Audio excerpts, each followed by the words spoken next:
Hi guys, welcome to channel कैफेल academy.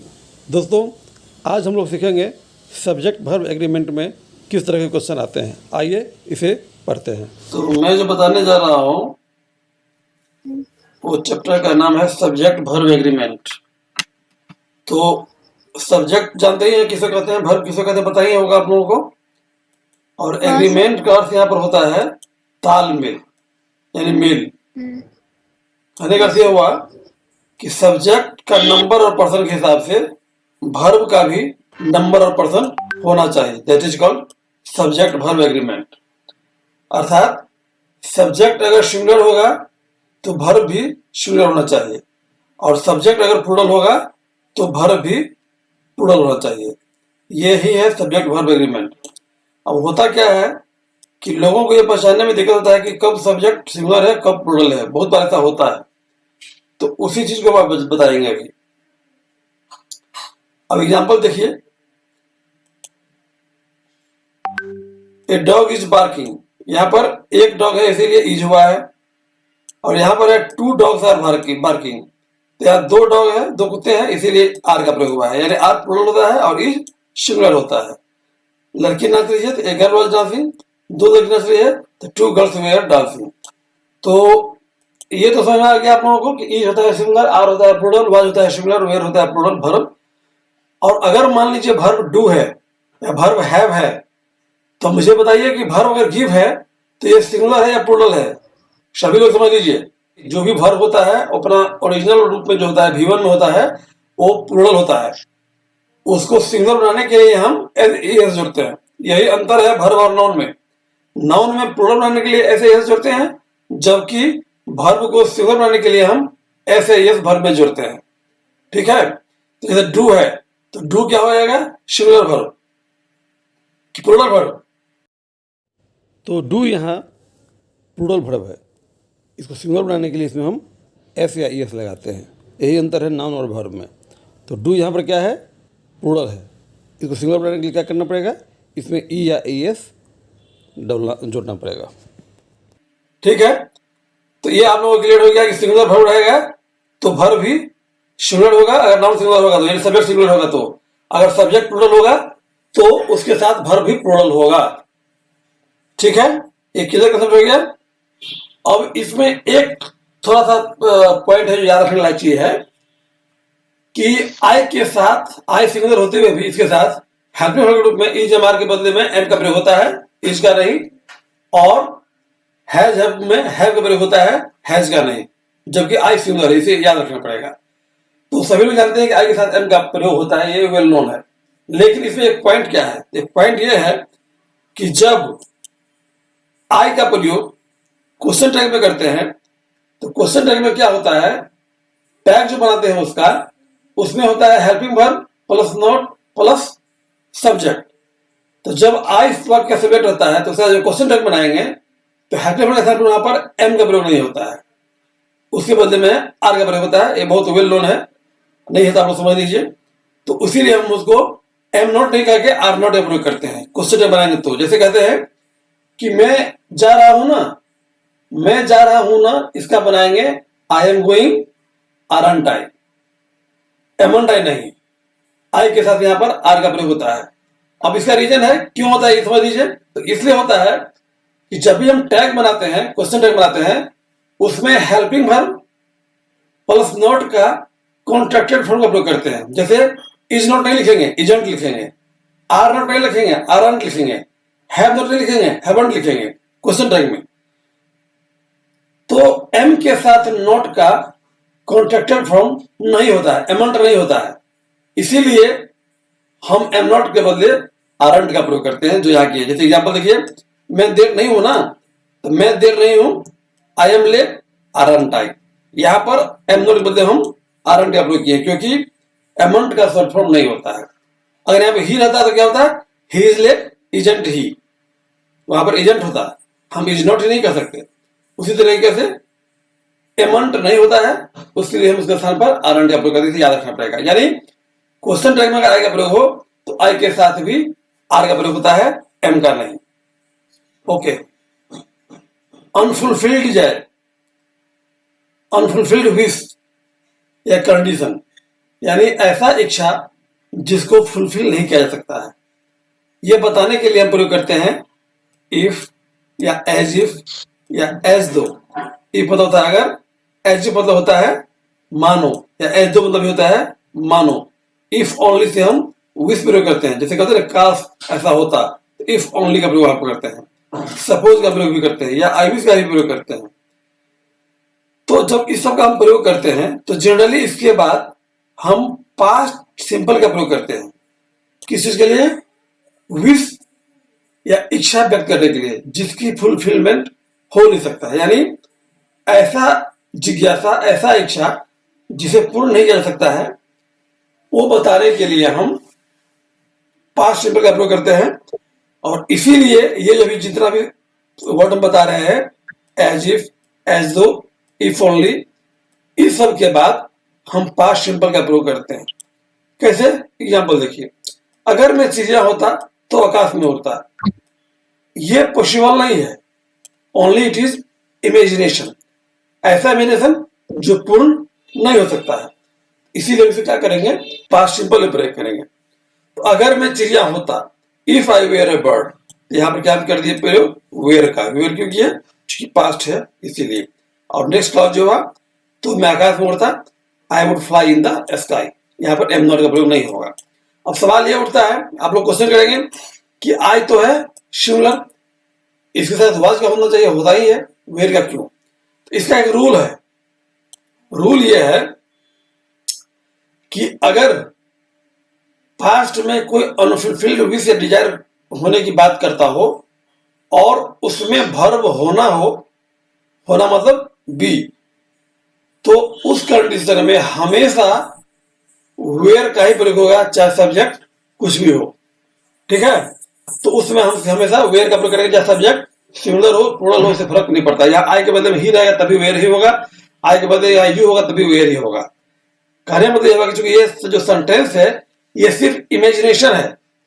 अगर मैं चिड़िया होता, जो संभव नहीं है, इमेजिन करते हैं, तो वर्तमान से हमें अगर हम ऐसा इमेजिन करते हैं जिसकी पूर्ति संभव नहीं हो, तो उसके लिए हम हमेशा वेयर का प्रयोग करते हैं, वाज का नहीं। और उसके लिए हम टेंस का प्रयोग करते हैं, तो पास्ट का, पास्ट सिंपल का। अगर हम यहाँ कहेंगे कि अगर बाघ आ जाए तो हम लोगों को खा जाएगा, बस ये एक इमेजिनेशन है, इसके लिए हम प्रयोग करेंगे पास्ट सिंपल का, इफ अ टाइगर कैम। उसी तरह से अगर सेंटेंस ऐसा हो कि सीता ऐसे बात करता है मानो वो भारत के प्रधानमंत्री हो, कहने का ऐसे हुआ कि उसको बात करने का तरीका ऐसा है जिससे मालूम पड़ता है कि वो प्रधानमंत्री हुआ, एक्चुअली में वो है नहीं। That means it is only imagination, और ये क्या है? अनफुलफिल्ड विश ऑफ डिजायर है। तो वहां पर हम क्या करेंगे? इस मानो के लिए हम क्या प्रयोग करते हैं?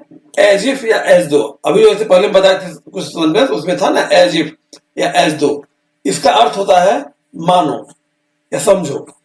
तो इसके बाद हम प्रयोग करते हैं पास्ट सिंपल का। तो पहले क्या करेंगे? सीता ऐसे बात करता है, तो प्रेजेंट में है, तो सीता टॉक्स टू मी। मानो, मानो के लिए होगा एज इफ। एज मतलब हम एज दो भी कर सकते हैं। भारत के प्रधानमंत्री हो, भारत के प्रधानमंत्री तो है नहीं, यानी अनफुलफिल्ड विश या डिजायर है, इसीलिए हम क्या करेंगे? अब वर्ब क्या है? प्रधानमंत्री हो, वर्ब होना है। तो हम बता चुके हैं अभी कि अनफुलफिल्ड विश या डिजायर को कहने के लिए अगर वर्ब होना हो तो हम हमेशा वेयर का प्रयोग करेंगे, चाहे सब्जेक्ट कुछ भी हो। तो सब्जेक्ट भले ही सी है, फिर भी वर्ब के रूप में हम वेयर का प्रयोग करेंगे, वाज का नहीं। तो एज इफ या as though she were the PM of India. याद रखिए, एज इफ और एज दो दोनों का मतलब सिर्फ, दोनों का मतलब सेम होता है, उसका अर्थ होता है मानो या समझो। कि हम जो बताया है कि एज इफ, एज दो, आई विश, वी विश, इससे से क्या होता है कि पता ये चलता है कि जो प्रेजेंट में वो है नहीं, लेकिन वो इच्छा करते हैं वैसा होता, उसके बारे में बात करते हैं। तो एज इफ, एज दो ऐसा वर्ड है जिसके बाद हमेशा पास्ट सिंपल का हम प्रयोग करते हैं, क्योंकि उसे इमेजिनेशन का प्रयोग हम करते हैं। जैसे यहाँ पर है, सीधा ऐसे बात करता है मानो वह भारत के प्रधानमंत्री हो, मतलब क्या है कि वो प्रधानमंत्री है नहीं, प्रधानमंत्री है नहीं, उसको बारे में इमेजिनेशन करते हैं कि वैसे कब बात करता है कि उसे लगता है कि वो प्रधानमंत्री है, लेकिन प्रधानमंत्री वो है नहीं। तो ये चीज है नहीं और हम चाह रहे हैं कि वैसा उसके बारे में इमेजिनेशन करते हैं, तो इसीलिए मानो का अंग्रेजी होता है एज इफ या एज दो। इसका मतलब होता है एज इफ या एज दो। इसके बाद जो एक क्लाउज आया है तो ये होगा पास्ट सिंपल में, और पास्ट सिंपल में तो होगा, लेकिन चूंकि यहाँ पर वर्ब क्या है, वर्ब है होना, प्रधानमंत्री हो माने वर्ब है होना, तो होना का फॉर्म बता चुके हैं, प्रेजेंट में होता है इज एम आर, पास्ट में होता है वाज वेयर। तो चूंकि हम पास्ट का प्रयोग करेंगे तो हम हमेशा वाज वेयर का प्रयोग करना पड़ेगा, तो या तो वाज होगा या तो वेयर होगा, पहली ये बात। अब हम कंडीशन बताए हैं कि जो अनफुलफिल्ड विश डिजायर है, चूंकि इमेजिनेशन ऐसा है कि जो संभव नहीं है वो हम बता रहे हैं, तो उस केस में हम हमेशा वेयर का ही प्रयोग करेंगे, चाहे सब्जेक्ट सिंगुलर हो या प्लूरल हो, उससे फर्क नहीं पड़ता है। तो ये तो आपको पता चल गया कि एज इफ हो गया, इसका होगा ये होगा पास्ट सिंपल में, और पास्ट सिंपल में वर्ब है होना, उसके प्रयोग करेंगे वाज वेयर।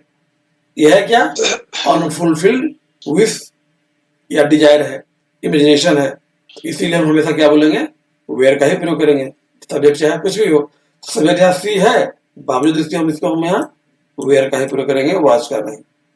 तो she talks to me as if she were the PM of India. ठीक है, नेक्स्ट देखिए, काश मैं राजा होता, मैं राजा हूं नहीं, वर्तमान समय में मैं एक इमेजिनेशन करता हूं, तो काश का इंग्लिश हम जो यहाँ पर लिखे है इसका होता है आई विश। तो काश का हो गया आई विश। अब जो विश हम कर रहे हैं, विश क्या कर रहे हैं, मैं राजा होता, यहाँ भी वर्ब क्या है, होना है, तो होना हम क्या बताए थे, वाज का या वेयर का, किसका प्रयोग करेंगे, तो इमेजिनेशन है जो अनफुलफिल्ड है, इसीलिए वेयर का प्रयोग करेंगे। तो क्या हो जाएगा, I wish I were king, हम ये नहीं कहेंगे I wish I was a king. उसी प्रकार काश वो रानी होती, I wish that she were a king, she was a queen नहीं होगा, शी वो ए किंग। क्यों, क्योंकि यह इमेजिनेशन है। तो मोटा मोटा समझ में आ गया आपको कि सेंटेंस अगर इमेजिनेशन हो, अनफुलफिल्ड डिजायर हो, तो उसके लिए हम प्रयोग करते हैं पास्ट सिंपल का, पहला रूल। दूसरा रूल कि अगर वाक्य का वर्ब होना हो तो हमेशा हम वेयर का प्रयोग करेंगे, चाहे सब्जेक्ट कुछ भी हो। कब, जब इमेजिनेशन हो, तो ऐसा इमेजिनेशन जिसकी संभव पूर्ति नहीं हो। ठीक है, जो जनरल रूल तो हम बता चुके हैं कि सिंगुलर नाउन रहेगा किसी वाक्य का सब्जेक्ट, उसके साथ सिंगुलर वर्ब का प्रयोग करेंगे। अगर दो नाउन सिंगुलर से जुड़ जाएगा तो क्या हो जाएगा, सब्जेक्ट हो जाएगा प्लूरल, क्योंकि एक और एक दो हो जाता है, तो एक से अधिक कैसे ही होगा तो हो जाता है प्लूरल। जैसे हम कहते हैं कि राम आता है, तो राम यहाँ आता है, सब्जेक्ट राम है तो सिंगुलर हो गया। लेकिन अगर हम कहते हैं राम और श्याम आता है, तो यहाँ सब्जेक्ट क्या हो गया, राम और श्याम, तो ये क्या है, एक या दो, तो दो है, तो ये हो गया प्लूरल। तो अगर कोई दो सिंगुलर नाउन एंड से जुड़ जाएगा तो वो हो जाएगा प्लूरल, और उसके साथ प्लूरल का प्रयोग होगा। जैसे राजन इज रिच, राजन एक आदमी का नाम है इसलिए इज हुआ है। रजनी वाज पुअर, रजनी एक आदमी है इसलिए वाज का प्रयोग हुआ है। Mohan does not play, Mohan एक आदमी है इसलिए का प्रयोग हुआ है। लेकिन अगर उसी में मोहन एंड सोहन कर देते हैं तो यहाँ वाज नहीं होगा, वेयर हो जाएगा। क्यों, क्योंकि मोहन और सोहन दो आदमी हो गया जो इस वाक्य का सब्जेक्ट है, तो यह एक से अधिक है। तो जब सब्जेक्ट एक से अधिक हो तो that is called plural noun, और प्लूरल सब्जेक्ट, सब्जेक्ट प्लूरल होगा तो वर्ब प्लूरल होगा। ये वेरी कॉमन फैक्ट है और बेसिक फैक्ट है, ये मुझे लगता है आप लोगों को पता भी होगा। ठीक है, और इसमें क्या है, इसमें एक एक्सेप्शन है, इसे ध्यान से समझना पड़ेगा आप लोगों को। इसे बहुत लोग गलती करते हैं और बहुत दिक्कत भी होता है पहचानने में। जब दो सिंगुलर नाउन एंड से जुड़ा होता है, लेकिन उस दोनों ही नाउन से एक ही व्यक्ति या वस्तु का बोध होता है, तो उसके साथ सिंगुलर वर्ब का प्रयोग होता है, प्लूरल का नहीं। गौर कीजिए, अभी हम क्या बताए थे कि जब दो सिंगुलर नाउन एंड से जुड़ा हो तो वो हो जाता है प्लूरल, और उसके साथ प्लूरल वर्ब का प्रयोग होता है। लेकिन अभी हम क्या बता रहे हैं, इसमें क्या पॉइंट है, पॉइंट ये है कि जब दो नाउन एंड से जुड़ा हो लेकिन दोनों से एक ही चीज का बोध हो, एक वस्तु का बोध हो, उस समय उसके साथ हम सिंगुलर वर्ब का प्रयोग करेंगे। अब कैसे, अभी देखिए एग्जांपल, चावल एंड करी मेरा पसंदीदा भोजन है। चावल और करी जो है एक डिश का नाम है।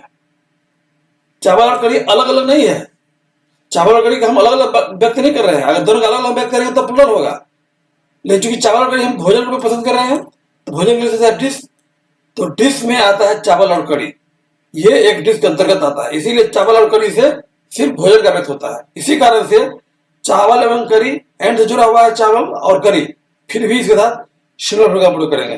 तो क्या हो जाएगा, राइस एंड करी इज माई फेवरेट डिश। यहाँ इज का प्रयोग क्यों हुआ है, जबकि राइस एंड करी दो चीज है, क्योंकि दोनों से फूड का बोध होता है, एक ही चीज का बोध होता है, इसीलिए क्योंकि राइस एंड करी is the name of dish, that's why. सत्य और अहिंसा सबसे अच्छी नीति है। ट्रूथ एंड ऑनेस्टी, ये जो ट्रूथ एंड ऑनेस्टी दोनों एक साथ जाता है, इससे एक ही चीज का बोध होता है, ये एक पॉलिसी है जो गांधी जी अपनाए थे, इसीलिए ट्रूथ एंड ऑनेस्टी से एक ही चीज का बोध होता है, इसीलिए इसके साथ हम इज का प्रयोग किया है, आर का नहीं। Bread and butter is good breakfast, bread और बटर एक साथ खाते हैं, इसीलिए ब्रेड बटर से एक डिश का बोध होता है, और इस कारण से ब्रेड एंड बटर को हम सिंगुलर मान के साथ इज का प्रयोग करते हैं। लेकिन ब्रेड एंड बटर को भोजन के रूप में प्रयोग नहीं करके किसी और चीज से प्रयोग करेंगे तब प्लूरल प्रयोग होगा। कहने का अर्थ यह है कि जब एंड से जुड़ा हुआ दो नाउन से एक ही वस्तु का बोध हो या एक ही व्यक्ति का बोध हो, उस समय उसके साथ सिंगुलर वर्ब का प्रयोग करेंगे। ये बहुत ही इंपॉर्टेंट है, अगर नहीं हो तो आप लोग इसे याद ही रख लीजिएगा। किसको किसको, rice and curry, truth and honesty, bread and butter, slow and study, इस तरह के जो बहुत सारे यहाँ एग्जाम्पल हम दिए हुए हैं, इसे आप याद रख लीजिएगा, आपको भेज देंगे, इसे याद रख लीजिएगा। जैसे देखिए, ए हॉर्स एंड कैरीज, यहाँ ए के साथ है हॉर्स एंड कैरी, हॉर्स मतलब हो गया घोड़ा और कैरेज मतलब हो गया गाड़ी, यानी घोड़ा और गाड़ी दोनों मिला के होता है घोड़ा गाड़ी। इस दोनों को मिला के एक ही गाड़ी का बोध होता है जो कहा जाता है टमटम, इसीलिए यहाँ पर वाज का प्रयोग हुआ है।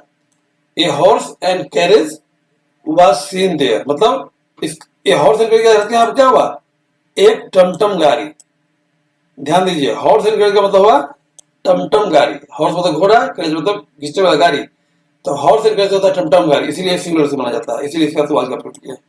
तो मैं बताए थे आपको कि जब एंड से जुड़ा हो दो नाउन लेकिन दोनों से एक ही चीज का बोध हो, या हॉर्स और कैरेज दोनों मिला के एक चीज का बोध होता है, किसका, टमटम गाड़ी का, इसीलिए यहाँ पर वाज का प्रयोग हुआ है। तो आप इसे याद रख लीजिएगा। एक चीज और आप गौर कीजिएगा, जब भी इस तरह का जो नाउन रहेगा तो आर्टिकल जो है सिर्फ एक से पहले प्रयोग रहेगा, दोनों के पहले नहीं रहेगा। अगर दोनों के पहले आर्टिकल प्रयोग होगा तो दोनों का अलग अलग बोध होगा। जैसे यहाँ पर देखिए, द हमर एंड सिकल है, माने हसुआ गेहूं, छाप होता है ना हसुआ गेहूं, उसी को बोलते हैं, इसको हथौड़ा और हसुआ। तो यहाँ पर अगर सिकल के पहले में अगर द का प्रयोग होता है या कोई आर्टिकल प्रयोग होता है तब अलग अलग होता है, तब आर होता है। लेकिन चूंकि आर्टिकल एक ही के पहले है, द का ही प्रयोग है, इसका मतलब है कि द जो है इसको क्वालिफाई करता है, हमर एंड सिकल को क्वालिफाई करता है, तो इसे एक ही चीज का बोध होता है, इसीलिए यहाँ पर वाज का प्रयोग किया है। तो आप लोगों को समझने में अगर दिक्कत हो तो इसे आप लोग क्या कीजिए, याद कर लीजिए, किसको किसको, the hammer and sickle, slow and study, bread and butter, A horse and carries, इस सबको मान लीजिएगा, जब भी देखिएगा समझ लीजिएगा ये सिंगुलर है और इसके साथ सिंगुलर का प्रयोग होगा। तो इसे आप लोग याद ही रख लीजिएगा। आप लोग समझने में दिक्कत होगा कि कब इसको माने सिंगुलर का प्लूरल, तो अच्छा रहेगा कि आप लोग इसे याद कर लीजिए। किसको किसको, rice and curry, truth and honesty, bread and butter, slow and steady, a horse and carriage, the hammer and sickle, the crown and glory, hum and eggs, the long and short, the tumult and the shouting, all coming and going, screaming and shouting, age and experience, eggs and bacon। यहां तक जो है आप लोग याद रख लीजिए, याद कर लीजिएगा ये, और पहला पहला जो एंड जुड़ा हुआ है इससे आप याद रख लीजिएगा। जब भी इसका प्रयोग हो वाक्य के सब्जेक्ट रूप में तो इसके साथ सिंगुलर वर्ब का प्रयोग आप लोग कीजिएगा। यदि किसी पोसेसिव एडजेक्टिव के बाद कोई इंग्लिश जैसे mother and father, uncle and aunt, sister and brother in law, brother and sister, ये सब अगर आवे तो एंड से जुड़ा रहेगा तो इसको हम प्लूरल मानेंगे और इसके साथ प्लूरल का प्रयोग होगा। जैसे मेरा बहन और जीजा, यानी my sister and brother in law are coming, इससे दो व्यक्ति का बोध होता है, क्योंकि my sister and brother in law मतलब my sister in law and my brother in law, ये माय जो है इसको भी क्वालिफाई करता है और इसको भी क्वालिफाई करता है, जो दो व्यक्ति हो सकता है, एक व्यक्ति हो नहीं सकता है, इसीलिए इसके साथ हम प्लूरल होने का प्रयोग करते हैं। दूसरा एग्जांपल है, आपका चाचा और चाची अमेरिका में बसना चाहते हैं, योर अंकल एंड आंट। एक चीज यहाँ पर गौर कीजिए, समझने वाली बात है तो समझिएगा। यहाँ अंकल के पहले योर का प्रयोग किए हैं, आप लोगों को पता होगा, याद होगा, हम बताए हैं कि ए एन दी और पोसेसिव एडजेक्टिव ये सभी डिटर्मिनर कहलाते हैं। डिटर्मिनर मतलब होता है जो क्वालिफाई करता हो नाउन को। तो अगर किसी डिटर्मिनर का प्रयोग किसी नाउन के पहले हो और उससे एक व्यक्ति का बोध हो तो उसे सिंगुलर मानेंगे। माई अंकल एंड माई गार्जियन अगर हम लगाएंगे तो इसका अर्थ यह हुआ कि माई अंकल अलग है और माई गार्जियन अलग है।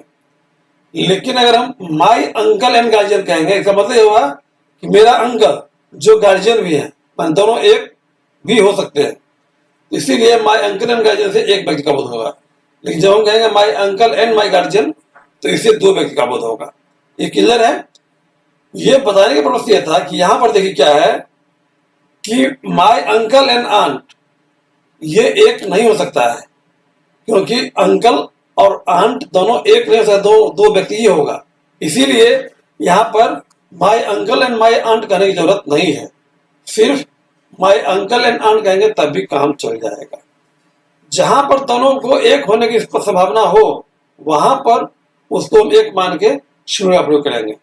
अगर प्लूरल मानना हो तो दोनों के अलग अलग, दोनों के पहले प्रयोग करना पड़ेगा। जैसे इस वाक्य में आपको बता रहे हैं कि यहाँ your uncle and aunt, uncle और आंट एक हो नहीं सकते हैं, एक आदमी हो नहीं सकता है, इसीलिए इससे दो व्यक्ति का बोध होता है। योर अंकल एंड गार्जियन, यहां पर अंकल जो है गार्जियन हो सकते हैं, इसीलिए अगर योर अंकल एंड गार्जियन कहते हैं तो उससे एक आदमी का बोध होता है, हो सकता है, और उसे सिंगुलर माना जा सकता है। अगर वहां पर हमको दो व्यक्ति का बोध करना होगा तो दोनों के पहले हमको पोसेसिव एडजेक्टिव या कोई डिटरमिनेंट का प्रयोग करना पड़ेगा। जैसे your uncle and your guardian, मतलब हुआ कि आपका चाचा और आपका गार्जियन, अभिभावक, तो उसे अलग अलग बोध होता है। तो जहां दो नाउन एक व्यक्ति हो ही नहीं सकता है तो वह ऑटोमेटिक इसको प्लूरल माना जाएगा और उसके साथ प्लूरल का प्रयोग होगा। इसीलिए योर अंकल एंड आंट एक नहीं हो सकता है, इसीलिए प्लूरल बना है, और इसी कारण से वांट में हम ऐसे इसका प्रयोग यहाँ पर नहीं किए हैं। करेक्ट है। अब एक चीज और याद रखिए, किसी भी वाक्य में अगर सब्जेक्ट जिसके पहले इच या एवरी लगा हुआ हो, चाहे वो एंड से जुड़ा हो नहीं जुड़ा हो उससे मतलब नहीं, यही मंत्र याद रख लीजिए कि अगर किसी वाक्य का सब्जेक्ट के पहले इच या एवरी में से कोई भी एक प्रयोग हो या दोनों प्रयोग हो तब भी उसे हमेशा सिंगुलर माना जाएगा और उसके साथ सिंगुलर वर्ब का प्रयोग होगा। और याद रखिए इच और एवरी के बाद हमेशा सिंगुलर नाउन का ही प्रयोग होता है और उसके साथ सिंगुलर वर्ब का ही प्रयोग होता है, चाहे वो एंड से जुड़ा हो या नहीं जुड़ा हो। जैसे देखिए, प्रत्येक लड़का और लड़की चोरी के दोषी है। यहाँ प्रत्येक लड़का और लड़की हो गया etch boy and each girl, ये भी इच बॉय और इच गर्ल एंड से जुड़ा है, तो आप समझिए प्लूरल होगा कि नहीं। जैसे ही वाक्य का सब्जेक्ट आरंभ इच से हो गया, समझ लीजिए वर्ब जो आएगा वो होगा सिंगुलर। याद रखिए किसी भी वाक्य का सब्जेक्ट अगर इच या एवरी से शुरू हो, चाहे उसे कितना भी एंड लगा हो, उससे कोई फर्क नहीं पड़ता है, तो उस वाक्य का वर्ब सिंगुलर ही होगा। इसीलिए यहां पर इच का प्रयोग बिल्कुल सही है। Etch boy and each girl is guilty of theft. उसी प्रकार every man and every women was eager, या वेयर नहीं होगा, क्यों? हम बता चुके हैं कि वाक्य सभी के पहले क्या है, एवरी है। और ये भी याद रखिए इच के बाद यहाँ पर बॉय हुआ है, यहाँ बॉयज नहीं होगा। इच के बाद यहाँ पर क्या है, गर्ल हुआ है, गर्ल्स नहीं होगा। उसी प्रकार एवरी के बाद यहाँ पर मैन है, मेन नहीं है। एवरी के बाद यहाँ पर ओमन है, ओमेन नहीं है। तो याद रखिए दो ही पॉइंट, क्या पॉइंट ये होगा कि इच और एवरी से शुरू होने वाले सेंटेंस यानी इच और एवरी से बने हुए शब्द अगर किसी वाक्य का सब्जेक्ट हो तो उसका वर्ब हमेशा सिंगुलर होगा, नंबर एक।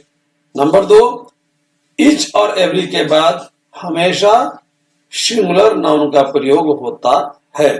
कि इच का प्रयोग दो के लिए भी होता है और दो से अधिक के लिए भी होता है, लेकिन एवरी का प्रयोग हमेशा दो से अधिक के लिए ही होगा। अगर मान लीजिए आपके पास दो कलम है तो आप कहिएगा कि इच पेन इज रेड, वो सही होगा। वहां पर एवरी पेन इज रेड कहेंगे तो गलती हो जाएगा। और अगर दो से अधिक है तो आप हम एवरी का प्रयोग भी कर सकते हैं और ईच का भी कर सकते हैं, उससे कोई प्रॉब्लम नहीं है।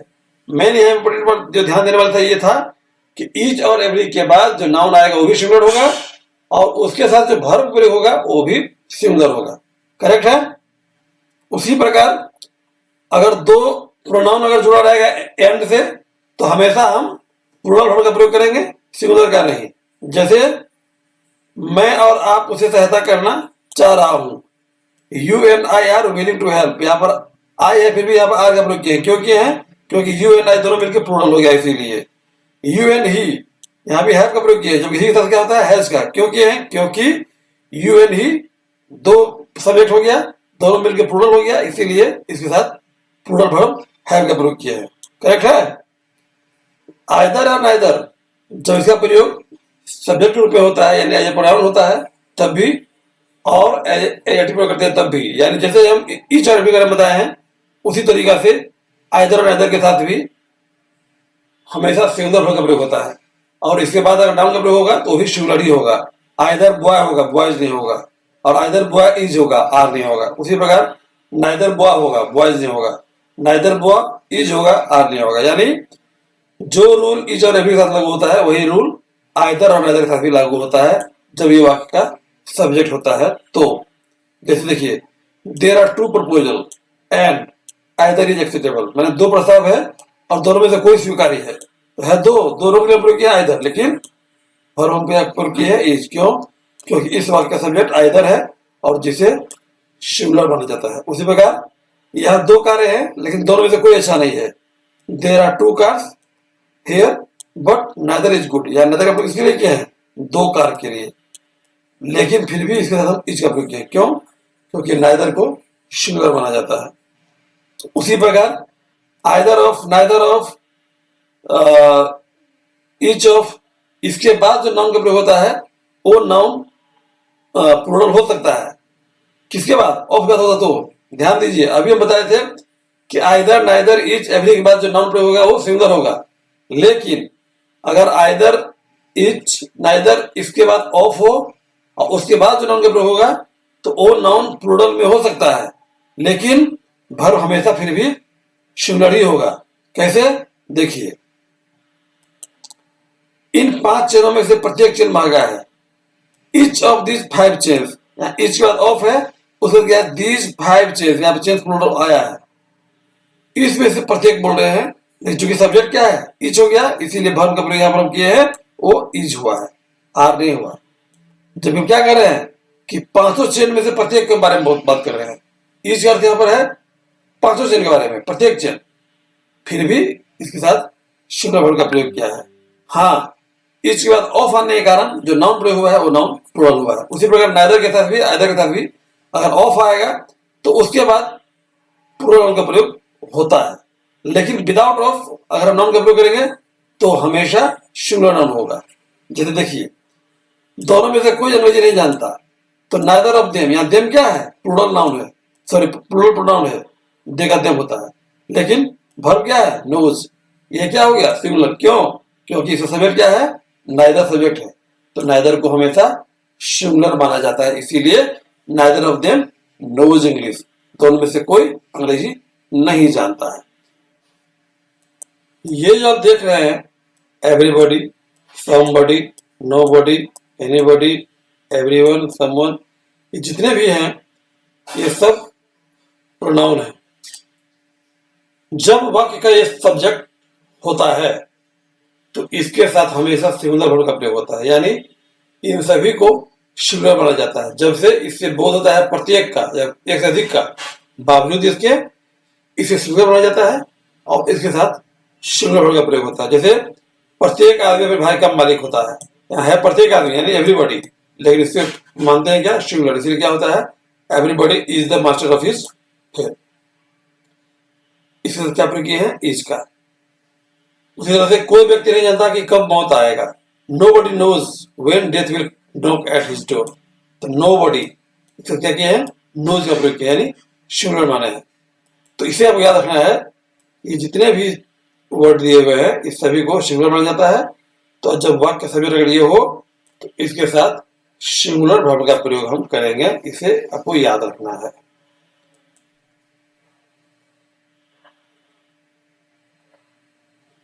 नेक्स्ट,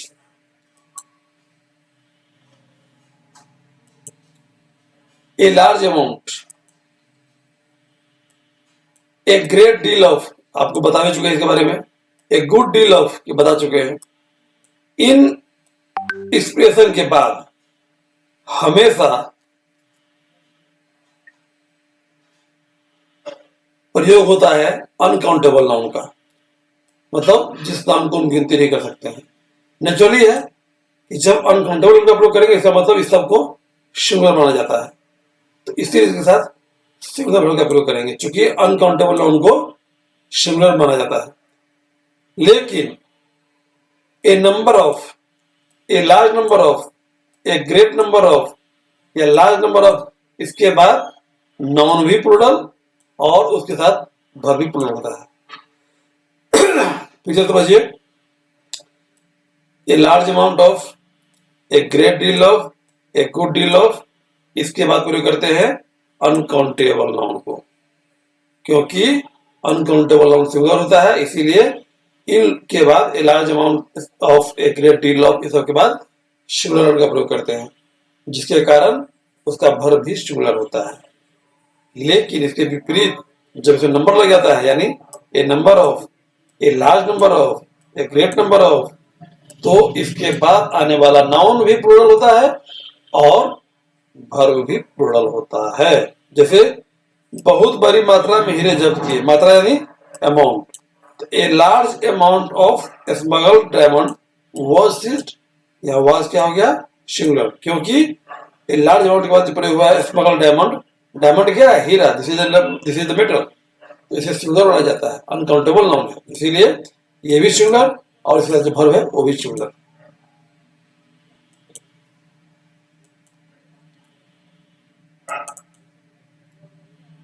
नेक्स्ट देखिए,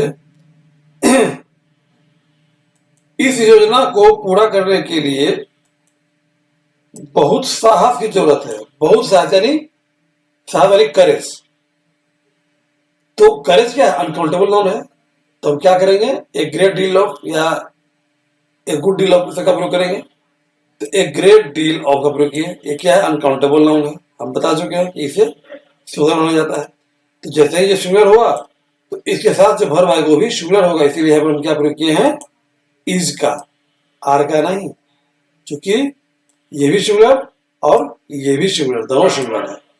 ए great deal of courage is needed to execute this plan, execute मतलब होता है पूरा करना। अब इसमें देखिए, अभी तक हम बता रहे थे ए large amount of, a great amount of, इसका का प्रयोग बता रहे थे, ग्रेट डील ऑफ ये हम बता रहे थे। अब हम नंबर के बारे में बताएंगे, जो नंबर के बारे में बताए थे वो नंबर के बारे में देखते हैं। बहुत सारे जानवर खेत में चर रहे हैं, यानी बहुत सारे जानवर, जब हम नंबर का प्रयोग करेंगे, क्या बोले थे आपको कि जब नंबर का प्रयोग करते हैं तो उसके बाद आने वाला नाउन भी प्लूरल में होता है और वर्ब भी। तो हम अभी बताए थे कि large amount, A great deal, a good deal, इस सब के बाद अनकाउंटेबल नाउन का प्रयोग करते हैं और उसके बाद जो वर्ब आता है वो भी सिंगुलर होता है, ये बताए थे। उसी के साथ ये भी बताए थे कि a number of, a good number of, a great number of, इस सब का अगर हम प्रयोग करते हैं तो उसके बाद जो नाउन आता है वो भी प्लूरल होता है और वर्ब आता है वो भी प्लूरल होता है, ये बताए थे ना। तो यहाँ जो इस वाक्य में ए नंबर ऑफ का हम प्रयोग किए हैं, उसके बाद यहाँ पर जो नाउन आया है कैटल, तो इसको प्लूरल होना चाहिए ना, तो यहाँ जो प्रयोग है कैटल, वो कैटल प्लूरल ही है, क्योंकि नाउन चैप्टर में हम बता चुके हैं कि कुछ नाउन ऐसे होते हैं जो दिखने में लगता है सिंगुलर लेकिन वो होता है प्लूरल। कैटल उसी में से एक है जो दिखने में लगता है singular but it is always used in plural number. Cattle एक प्लूरल नंबर है, इसीलिए ए नंबर ऑफ के बाद भी हम कैटल का ही प्रयोग करेंगे क्योंकि वो ऑलरेडी प्लूरल है। तो यहाँ क्या है कैटल प्लूरल। ओके, ये जो सेंटेंस है बहुत सारी जहाज तैर रही है, तो यहाँ पर बहुत सारे का प्रयोग किया है ए लार्ज नंबर, हम बता चुके हैं कि ए ग्रेट नंबर, ए लार्ज नंबर, ए नंबर, इसके बाद हम क्या प्रयोग करते हैं प्लूरल नाउन। तो बहुत सारी जहाज, तो जहाज का इंग्लिश क्या होता है शिप, शिप का क्या होगा प्लूरल शिप्स हो जाएगा, तो क्या हो गया ए लार्ज नंबर ऑफ शिप्स। और हम बता चुके थे कि ए लार्ज नंबर ऑफ के बाद नाउन भी प्लूरल और वर्ब भी प्लूरल, तो नाउन हो गया प्लूरल शिप्स और वर्ब आर हो गया प्लूरल। इसका सेंटेंस ये सही है। तो ये सेंटेंस सही है गलती बताइए? Large number of ships are sailing सही है कि गलती है? सही है सर। तो जब ये लार्ज नंबर ऑफ शिप्स यहाँ पर सही है, तो प्रमोद ने जो बताया कि ये नंबर ऑफ कैटल्स होना चाहिए, तो क्यों नहीं होगा यहाँ पे नंबर ऑफ कैटल्स?